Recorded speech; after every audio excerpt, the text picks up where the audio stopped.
Welcome to Friends with Fertility, the podcast where we dive deep into the world of fertility, reproductive health, and all the emotional journeys that are in between. I'm your host, Elizabeth King, a fertility expert dedicated to providing you with the knowledge, support, and inspiration you need on your path to parenthood. Whether you're just starting out, exploring your options, or looking for solidarity and advice, we are here for you.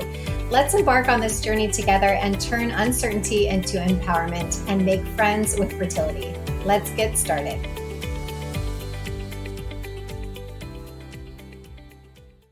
Hi, everyone. Welcome back to Friends with Fertility. Today, our friend is Nicola Salmon. Thank you for being here. Oh, thank you for having me.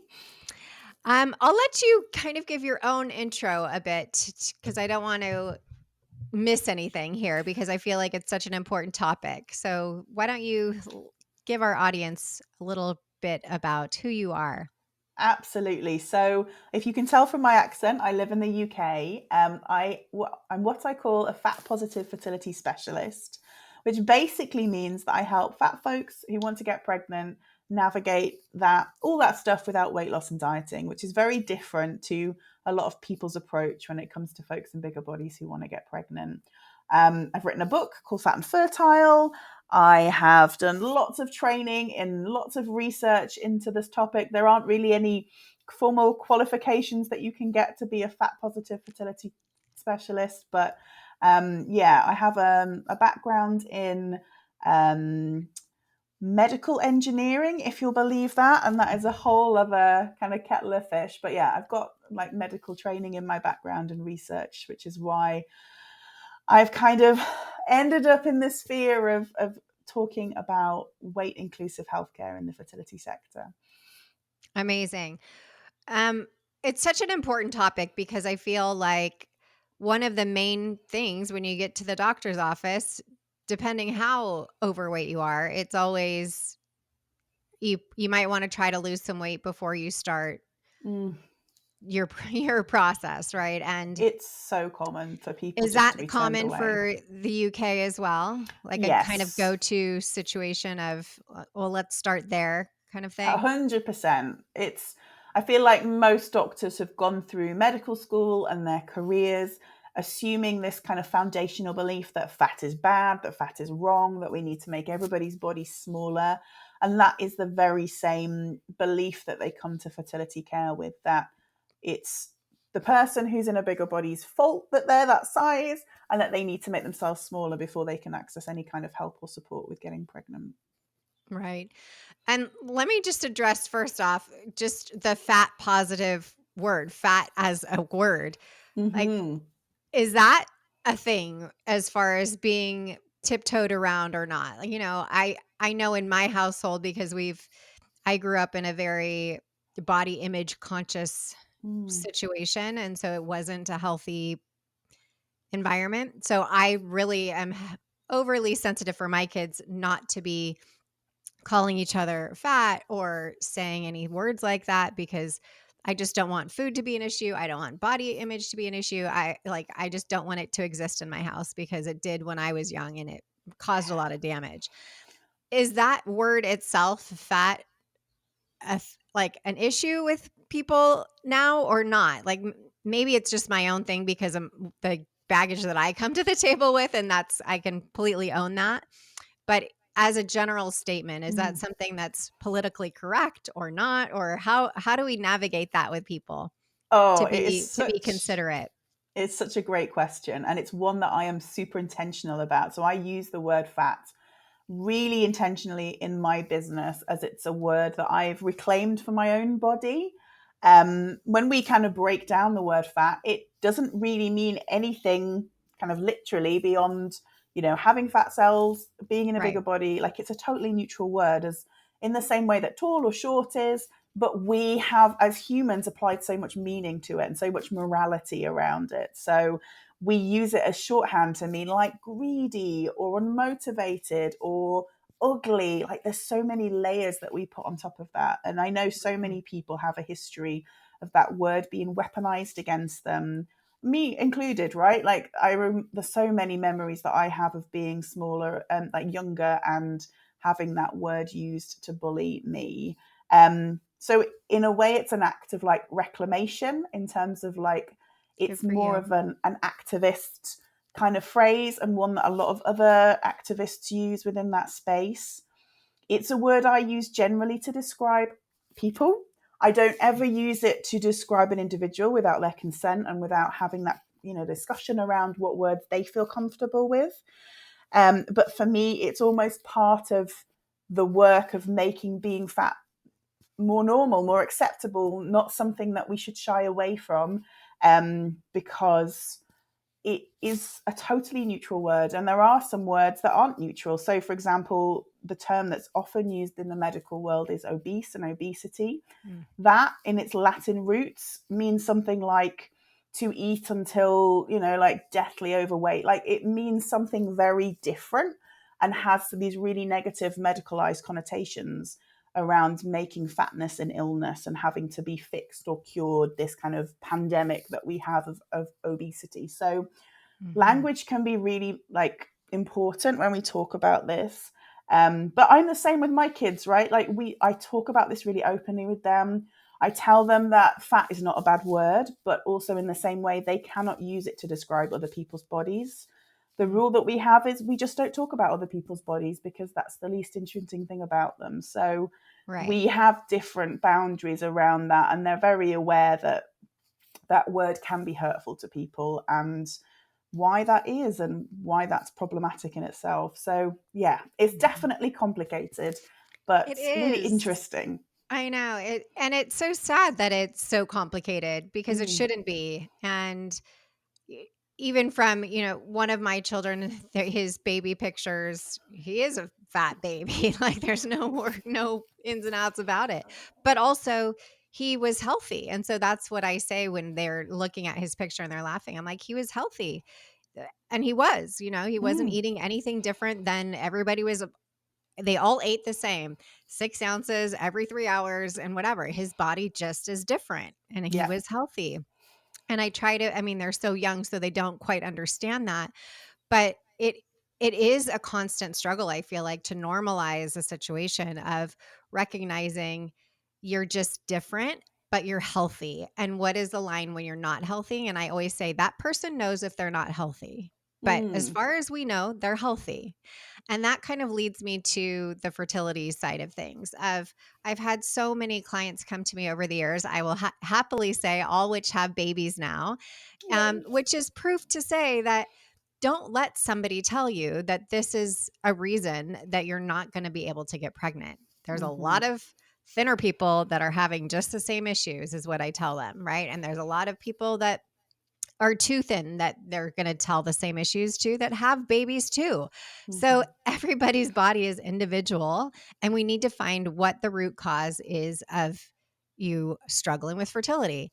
But let's not go to it's your weight one way or the other, because I personally don't believe that, just from what I know and the social evidence I know, as well as the medical evidence that I know. Mm-hmm. It's kind of like the age thing with fertility. Oh, it's the age of your eggs. Well, excuse me, F you, it is not. You don't know that. You haven't seen my eggs. You're just Yeah. assuming that based on my number, you know, on my, that I write down to tell you my age. If you didn't know that, you would have no idea to assume that my eggs are not healthy, right? Oh, absolutely. Because there's so many variables, right? Like, and we cannot possibly judge that just by the person that walks in the room. Right. So I feel like similar to age, and this is even compounded with someone who may be overweight with age, is that it's this additional stress that is Mm-hmm. put on people if they have a feeling that they need to lose weight, right? So not only am I not getting pregnant, but I also have the stress of feeling like I need to lose weight.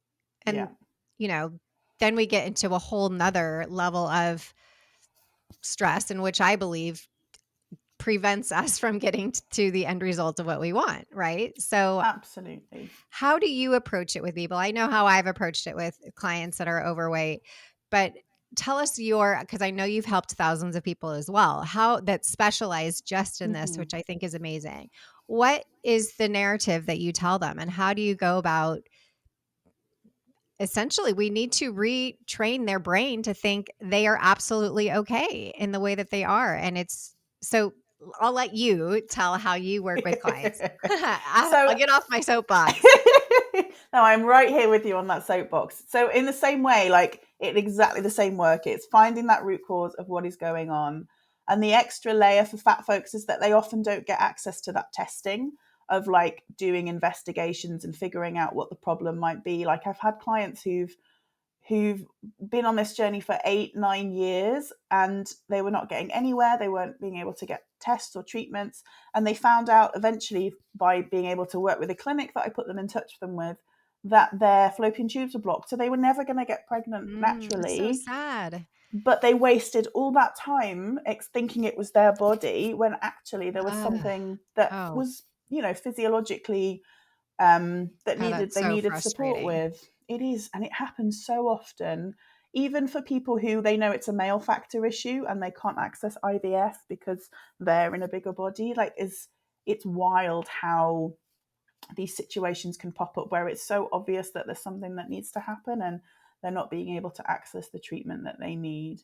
But when I work with folks, we look at all kinds of different things. The first thing that we often talk about is safety. So helping them come to a place in themselves where they feel it's safe for them to get pregnant. And we're doing a lot of deconditioning around a lot of the things that we're told around getting pregnant in a bigger body, whether that's from their doctors or society or social media, the forums. I do that in lots of different ways in terms of like identifying what their beliefs are and helping them unpick those and see how they impact their daily lives. We look at a lot of the research so that they can kind of build up an evidence bank in their own brain around like, well, what does the research actually say? Because often doctors will say, really quite sensationalist things about getting pregnant in bigger bodies and being pregnant when actually the research just doesn't support that. And we look at shame as well. So many people are carrying around a bucket full of shame around feeling like it's their fault because they're in a bigger body and they haven't been able to lose weight. And it should be easy for them to do that because that's what the doctors say. So Oh my it's gosh. really They say, about, just eat less and work out yeah, more. of I mean, if course. I So heard simple, that right? anymore, I probably quite literally would tell somebody to F off for the amount of like people that have told me that between trainers and doctors or whatever. That's not the answer for everybody. It's so simplistic and so lazy. Like honestly, we know we've had evidence for 50 odd years that completely disproves that it's just not that simple. There are over 100 different factors that impact anybody's weight at any given time. We all know a thin person who can eat like a horse and still doesn't put on any weight. So of course, we all know that that's not true. Yet we just bring out the old trope time and time again when we're blaming fat people for this. So it's about really relocating that shame away from themselves and into the real culprits, which are the systems, the systems that have created this healthcare system where we blame fat people for everything under the sun that could possibly go wrong, whether that's a cold, a broken arm, it's always because you're fat. It's, around our own internalized version of that story about how we'll put it off until we've lost weight and, oh, we'll wait till we go to the doctor until we've lost weight. We can do that to ourselves so often because we're afraid of what the doctors are going to say and the judgment that Mhm. we'll receive.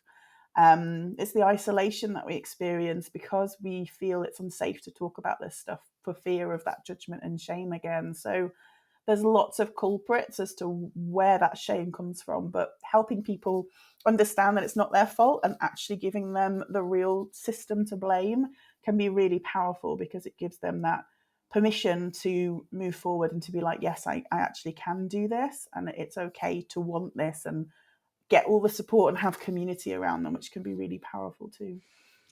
Yes, just hearing you talk. I mean, I feel like there's so many layers of, like you say, the isolation, the this, the that. And I know for myself with having body dysmorphic disorder at a younger age, all of those things are what happens to somebody. So I feel like it's multi-layered with the people that you work with, from like helping them through one step and then the next step and then the next step, where fertility might be the ultimate goal, but there's so many things between their infertility that probably need to be addressed just in healing the idea that and the thoughts that they've had in their head probably for many, many, many years, many of which, like I was saying, is a learned language. It's a learned behavior from people around you, or you're doing it from a protection perspective. Like there's a Mm. reason for most people, whether, I believe also you may not be sitting around eating bonbons all day, but on your subconscious mind, there's probably something there that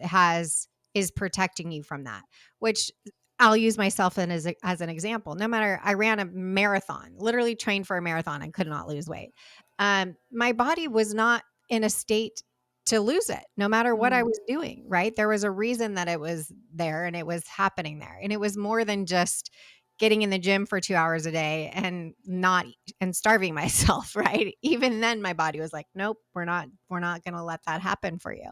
And Mm. I think that in the work that you do, it's so multidimensional in a beautiful way, because I think that this fertility and pregnancy and motherhood is something that usually transcends other feelings, right? So it's Yeah. something that they want much more than being attached to the protection that they've had, or the whatever it may be. And so it's like, okay, I'm actually going to reach out to Nicola and figure out what I need to do to get there. And there might be some stuff that you need to address between here and there. But ultimately, reclaiming and empowering yourself of, regardless of why you are in the place that you are, you Mm. still have, it's still your birthright to want a child and to grow a family, Yeah. regardless of whatever. It's just the same as your skin color or anything else. Like, it doesn't mean that you don't have the ability or the right to do that. And Mm. having somebody to advocate for you for that, or just give you the voice and like the pep talk to be like, you got this, you can do this. And here's a lot of people that have done it. I imagine opens and unlocks those doors really quickly for people for that light bulb to turn off. And do you see that Yeah. happen quickly with people, like once they kind of get on board and they get excited about the possibility?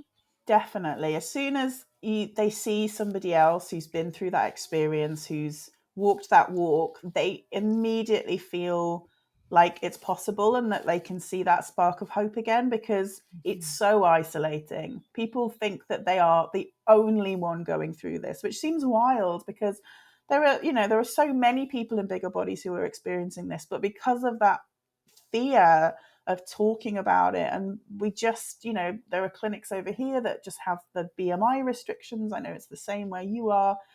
It's just this crippling fear of like, I can't talk about this because people are going to think I'm already a terrible parent before I've even got pregnant.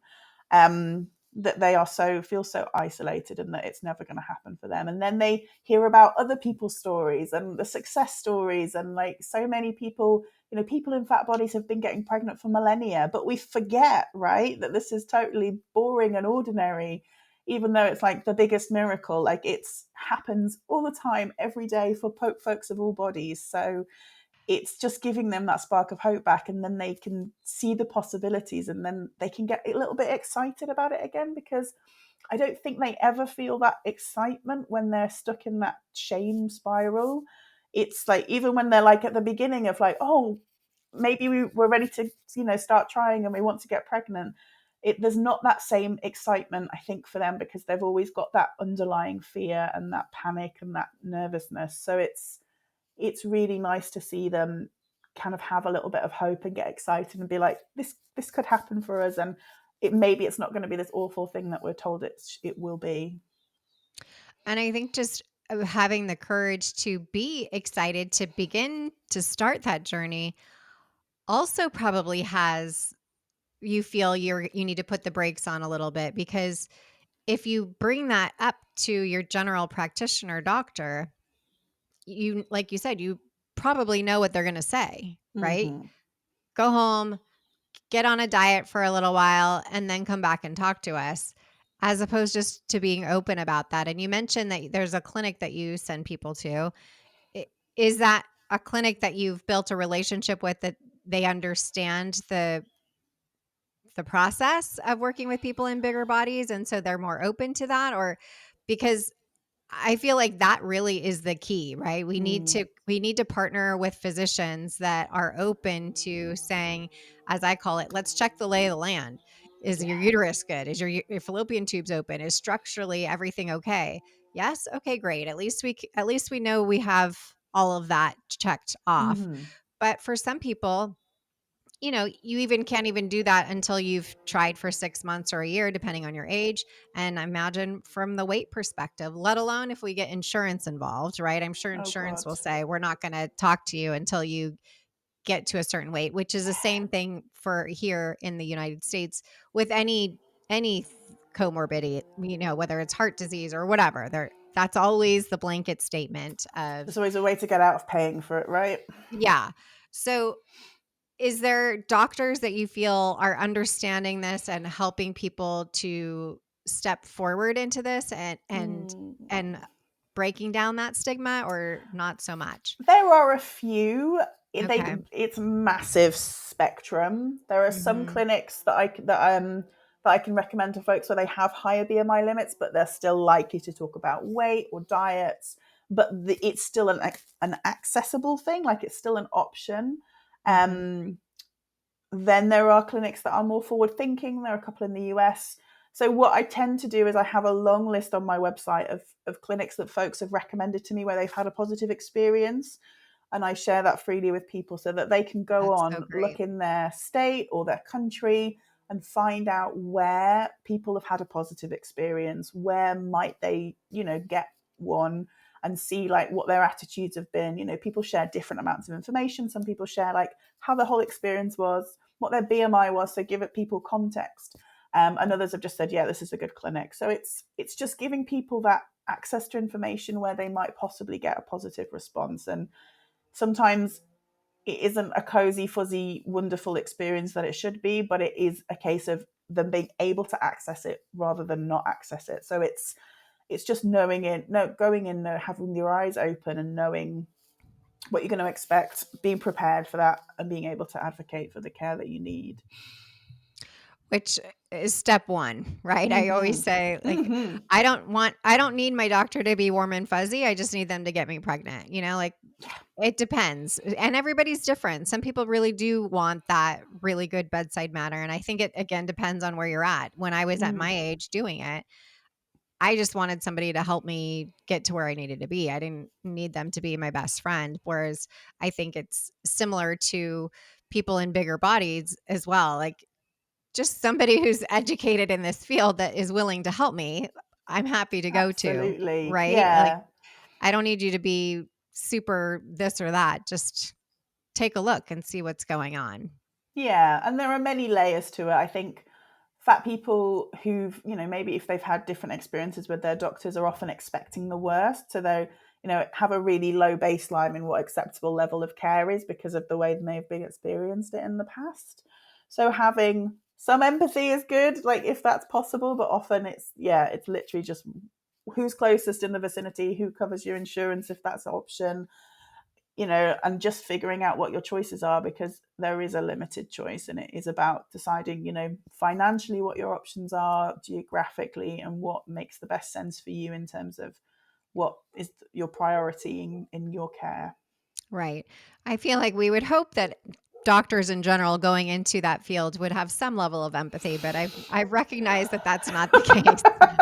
It's tricky, isn't it? Sometimes it does feel a bit like a machine for like people going in and out on the conveyor belt and it being a bit of a money maker. But there are definitely some doctors who are in it for the right reasons, and I hope that continues.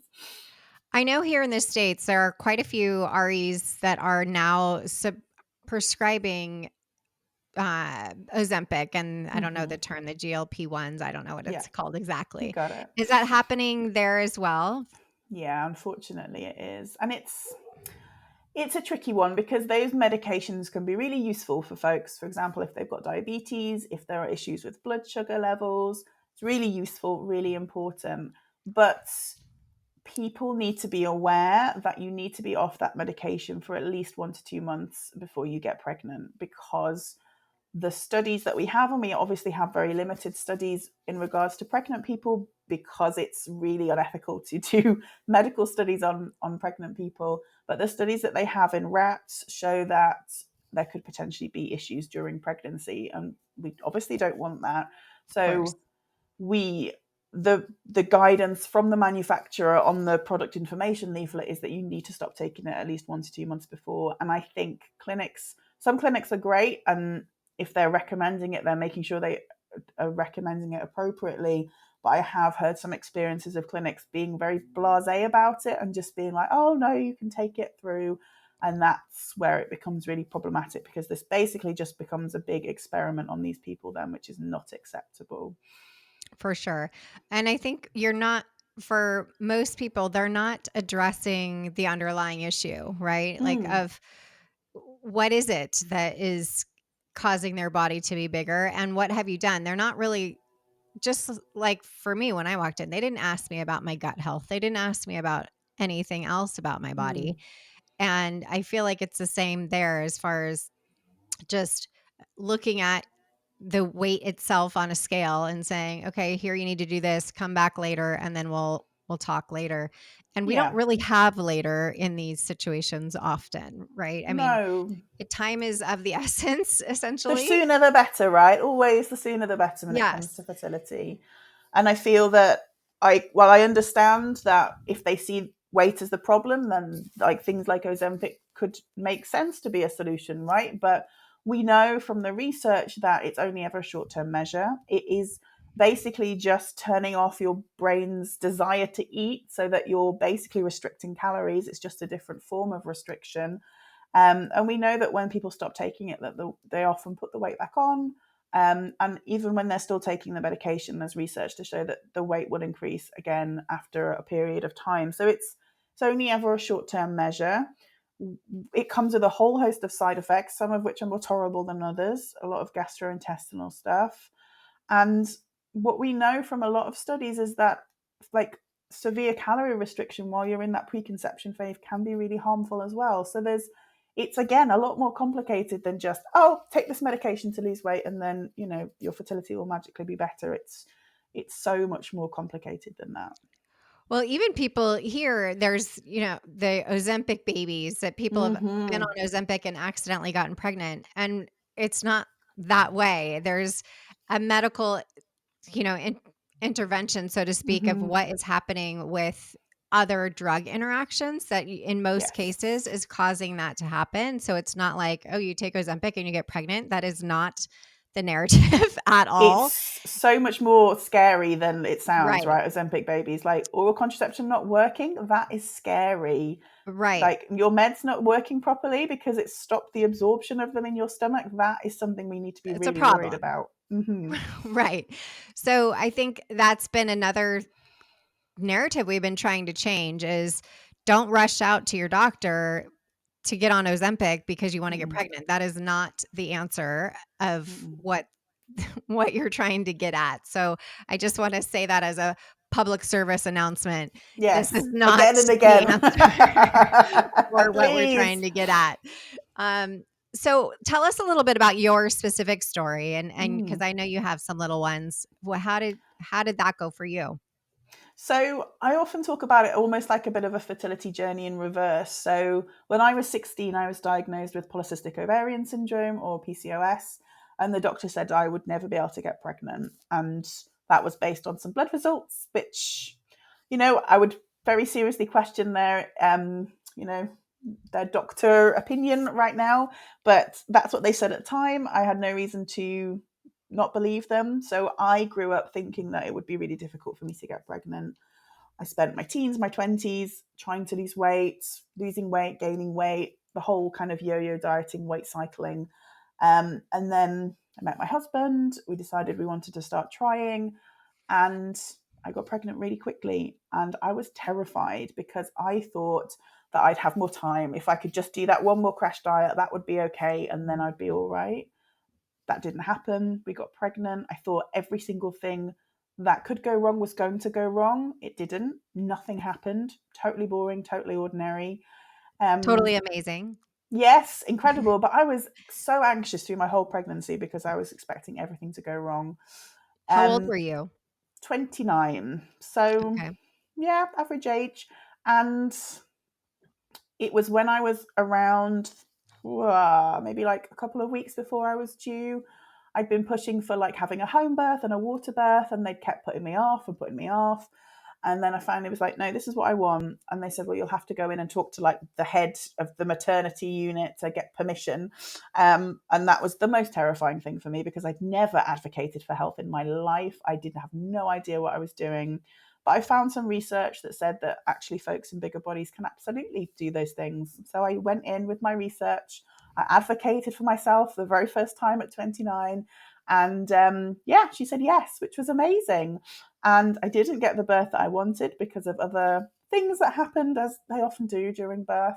But I was a very proud moment for myself of like standing up for what I really wanted and just really understanding that actually the doctors don't always know best, that I can do my own research, that I can advocate for the needs that I have around my healthcare, and that can be enough. So yeah, so that was baby number one. And then the next one popped along. We call him kind of like the Immaculate Conception because my son got really ill around his first birthday. He had about 7 different viral infections all at once that landed him in A&E. And somehow we got pregnant around that time. And then the second one popped on, and this was at my biggest weight. This was when my cycles were 100 plus days long. Like there Wow. was so much going on that you would assume that would have stopped me from getting pregnant. So yeah, that was kind of my evidence for like, well, if I can do it in my body with my PCOS, like why can't other people? Like, why are we always told that fat is this big problem that we need to be afraid of? So that's kind of what started it. Now I have a whole host of evidence behind me. Like I'm here for this message, and I know that it is so discriminatory and so unevidence based to deny people fertility care based on their BMI. And I just want more people to believe it and to understand it. 100%. That's so awesome. Thank you for sharing your story. And I think that it's so important to just that PCOS label, I guess, that people Mm. get young. I mean, I know I had it at some point and I was like, I don't really think I have this, but you, like you said, you believe them. Oh, yeah. And I remember even asking, like, can this change? And they're like, no, it's basically like you're pregnant or you're not pregnant. There's no like, there's No no medium spectrum of ground. it. Yeah. And sure enough, I changed some things in my life, and stress level mainly was the biggest thing Mm. that I was going through at that time. And the next time I demanded for them to test for it, did I didn't have it. And I think had I continued with thinking that, and I see this all the time, I have friends even that were like your story, diagnosed at a young age, and they just always assumed they're going to struggle getting pregnant. And they Mm-hmm. basically will themselves into that whole narrative of Mm-hmm. what society has told us about PCOS. And it's such a shame because you really do take on these messages in your subconscious mind to believe whatever somebody's telling you. And it's so, so heartbreaking. So I feel like we are constantly trying to unravel the puzzle of what people have told them. Like you, Yeah. I had my story, which was having 3 children over 41 naturally. And it was like, no, that's not possible. You have to have an egg donor. You have to have this, that, and whatever because of your age. And it's like, I don't think so. I Mm-hmm. didn't, so Yeah. it's If you possible, didn't, you know? yeah. It's so I think that it's really a matter of finding that social evidence. So with you and saying, if I can relate to this situation and this is what I'm going through, I'm gonna grab onto you and I'm gonna have you be my beacon of hope and know Mm-hmm. that it's possible and not give up. And if you have that knowing inside of you that you will be a mom, know that it's possible, and it's just about finding the right people and team around you to help yourself believe that. Sometimes we need the people around us to give us that faith that we might not have in ourselves, and you'll get there. We just got to help each other out to know that it's possible. And I'm really, really grateful for the work that you're doing because it's so needed. Like I said, Mm. it's so multi-layered, but Oh, at the yeah. end of the day, it really is not something that should get in the way of you building your family because Absolutely. it's it just shouldn't. So one more thing before we go, your book. Mm-hmm. I love it. So please tell our audience about that and what they will learn by reading your book. Oh, thank you. So I wrote it a few years ago now. It is totally self-published because, surprise, surprise, nobody wants to publish a book about fat fertility.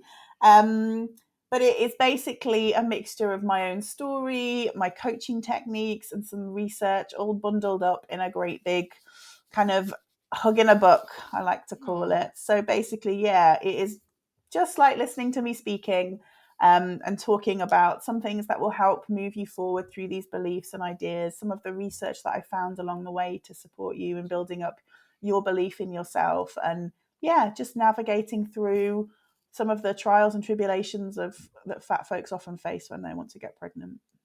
Amazing.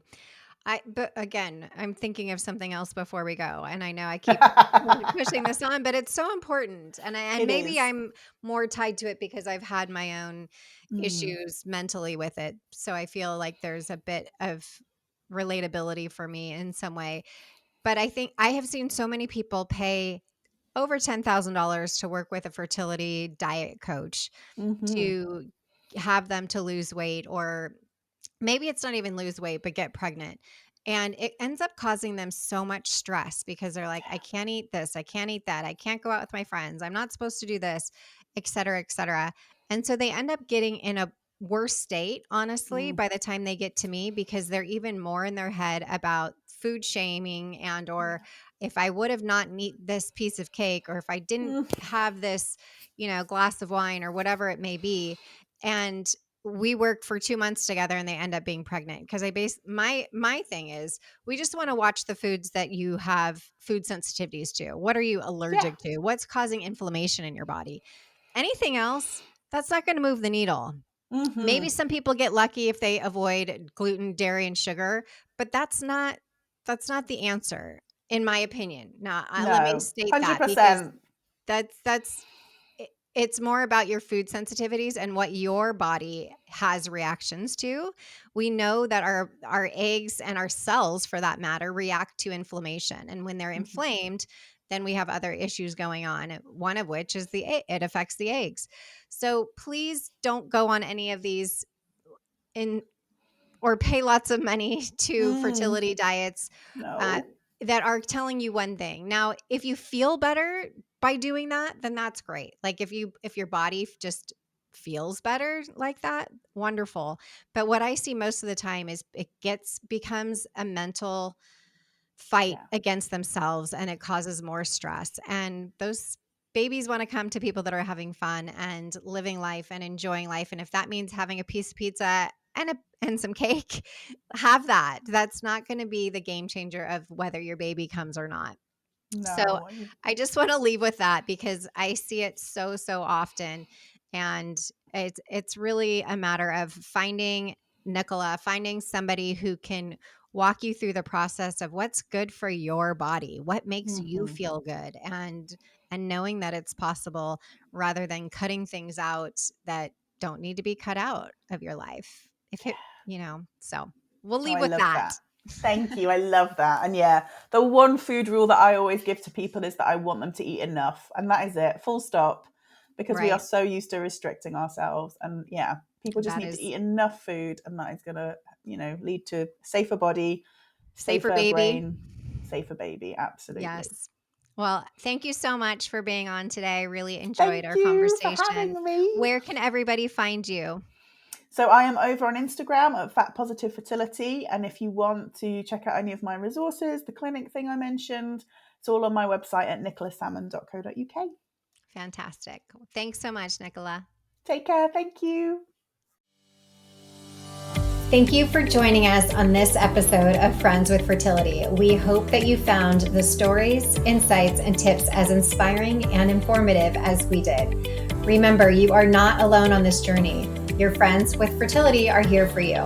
If you've enjoyed today's episode, please subscribe, rate, and leave a review on your favorite podcast platform. And don't forget to follow us on social media for updates and more fertility resources.